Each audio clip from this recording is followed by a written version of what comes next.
Salve, salve, nação rubro-negra, aqui Marquinhos Assunção, chegando na manhã dessa sexta-feira, dia 23 de janeiro de 2026, para trazer as últimas informações e as principais notícias do rubro-negro mais querido do Brasil e do mundo, o Clube de Regatas do Flamengo.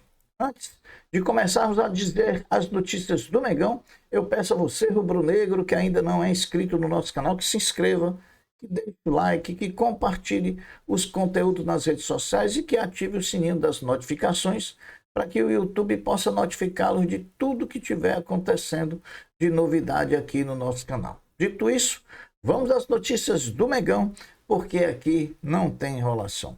Depois da vitória diante do Vasco e da melhora na posição na tabela de classificação da Taça Guanabara, a programação esportiva do time profissional do Flamengo foi mantida e os rubro-negros voltaram a treinar ontem, quinta-feira, às 16h30 no CT Ninho do Urubu. A mudança no planejamento continuará para a partida de domingo contra o Fluminense, 18 horas no Maracanã. O critério de escolha dos relacionados ficará a critério do técnico Felipe Luiz e do seu staff. A princípio, alguns jogadores que ainda não estão à disposição, como Danilo, De La Cruz, Jorginho e Arrascaeta, terão seus casos reavaliados, mas a ideia é tê-los inteiros mais à frente, muito provavelmente na próxima quarta-feira, contra o São Paulo no Morumbi, pela estreia do Campeonato Brasileiro. Haverá um controle de minutos e é muito provável que a escalação sofra algumas mudanças para o domingo contra o Fluminense. Porém, o goleiro Andriu, segundo reforço do Flamengo para a temporada de 2026, pode pintar como titular na partida de domingo contra o Fluminense, já que terá condições legais, como também porque já vinha atuando normalmente no seu time lá de Portugal, o Gil Vicente. Na atividade de ontem, os jogadores que foram titulares diante do Vasco da Gama, na última quarta-feira, fizeram apenas trabalhos regenerativos na academia, enquanto os demais foram ao campo em atividade técnico e táticas com o staff de Felipe Luiz. Em verdade, os treinamentos de hoje, sexta-feira, e de amanhã, sábado, darão o norte necessário para se imaginar qual grupo de 11 titulares estará em campo contra o Fluminense no próximo domingo, às 18 horas. A Conmebol informou que no próximo dia 10 de fevereiro realizará em Luque, no Paraguai, local da sua sede, o sorteio da fase de grupos da Copa Libertadores Sub-20, evento que acontecerá às 12 horas, horário do Papagaio, do Paraguaio, lembrando que o Flamengo é o atual bicampeão da Libertadores Sub-20, sem falar que também é o atual bicampeão intercontinental de clubes.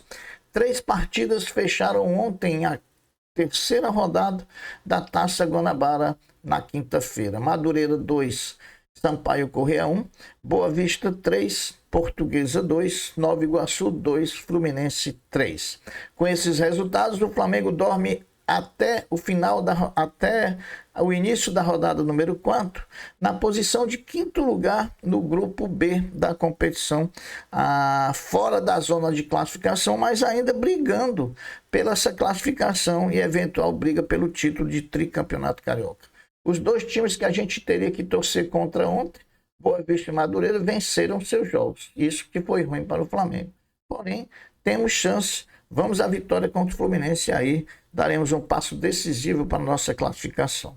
O Flamengo finalmente formalizou a primeira proposta de compra de Lucas Paquetá junto ao West Ham da Inglaterra. Os valores são na ordem de 35 milhões de euros, mais 5 milhões em metas de performance, e a expectativa é de que os ingleses se manifestem respondendo durante todo o dia de hoje, sexta-feira, a alguma situação em relação a essa proposta do Flamengo.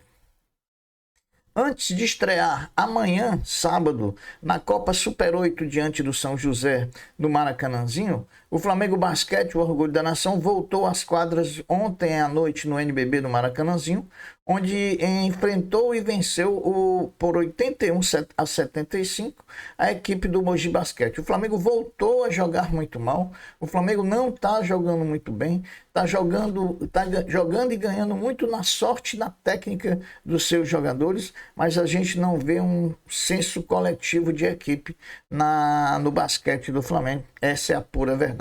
É o líder do NBB? É, mas é um líder que não convence jogando basquetebol, essa que é a verdade. Ainda líder da Superliga Feminina de Vôlei, o Sesc Flamengo vira a chave e enfrenta hoje, sexta-feira, às 18h30 no Tijuca Tênis Clube, a equipe do paulistano Barueri pela Copa Brasil de Vôlei Feminino, com transmissão do Sport TV. Finalmente, o Flamengo oficializou novamente, né? Aqui eu estou confirmando a informação de que depois de muito disse-me-disse, depois de muito fake news, o Flamengo finalmente formalizou uma proposta ao West Ham da Inglaterra pelo Lucas Paquetá. Vamos aguardar o que vem por aí na resposta dos ingleses. O Flamengo subiu mais uma posição na lista dos clubes mais ricos do mundo, de acordo com o estudo anual da Deloitte, após ocupar a 30ª posição, a 30ª colocação no ranking do ano passado. O rubro-negro aparece agora na 29º lugar na edição mais recente do levantamento da Deloitte. Então somos o 29º clube mais rico do mundo. A organização da Supercopa disponibilizou nova carga de ingressos para a grande final. Para os torcedores rubro-negros, há ingressos disponíveis apenas no setor interior norte, com valores entre 309 e 618, e o Flamengo vai fazer uma promoção. Esses ingressos serão destinados a sócio-torcedores, né? Já os torcedores do Corinthians, que não esgotaram nem o primeiro lote, a disponibilidade nos setores superior oeste, inferior sul e inferior oeste, com valores variando de R$ 249 a R$ 798. Bom, a CBF divulgou ontem, quinta-feira, a tabela básica do Campeonato Brasileiro Feminino de 2026. A competição acontecerá no período compreendido entre os dias 15 de fevereiro e 4 de outubro. Serão 23 datas, com as datas bases dos jogos realizadas aos domingos e quarta-feiras também.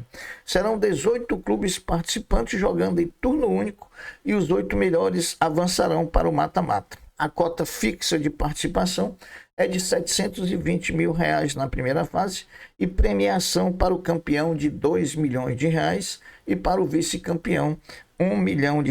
O Flamengo estreia na competição no dia 15 de fevereiro, jogando contra o Misto do Mato Grosso. Meus amigos, ainda sobre a vitória cachapante do Flamengo sobre o Vasco na última quarta-feira no Maracanã, mesmo com o placar magro, o placar mínimo de 1-0, o retrospecto do confronto nos últimos dos últimos 35 jogos diz muito o que é hoje esse clássico dos milhões, Flamengo e Vasco. Nos últimos 35 jogos, são 20 vitórias do Flamengo, 13 empates e 2 derrotas apenas. E nos últimos 13 jogos, o Flamengo não sabe o que é perder para o Vasco. São 9 vitórias e 4 empates entre os dois clubes. Portanto, uma freguesia sem tamanho do Vasco em relação ao Flamengo.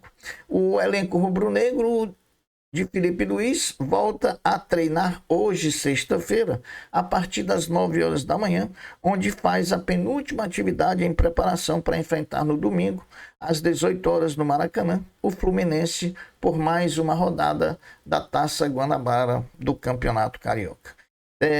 Para essa partida contra o Fluminense, ontem a FERJ divulgou a equipe completa de arbitragem que vai comandar Fluminense e Flamengo no próximo domingo. O árbitro é Alex Gomes Stefano, assistido na bandeira 1 por Luiz Cláudio Regazzoni, na bandeira 2 por Daniel de Oliveira Alves Pereira e como árbitro de vídeo Paulo Renato Moreira da Silva Coelho. Bom, eu estou Marquinhos Assunção E essas são as notícias do Flamengo dessa sexta-feira, dia 23 de janeiro de 2026. Eu vou ficando por aqui, deixando uma até breve, deixando uma até logo, dizendo fiquem todos com Deus, porque eu sempre estou com ele.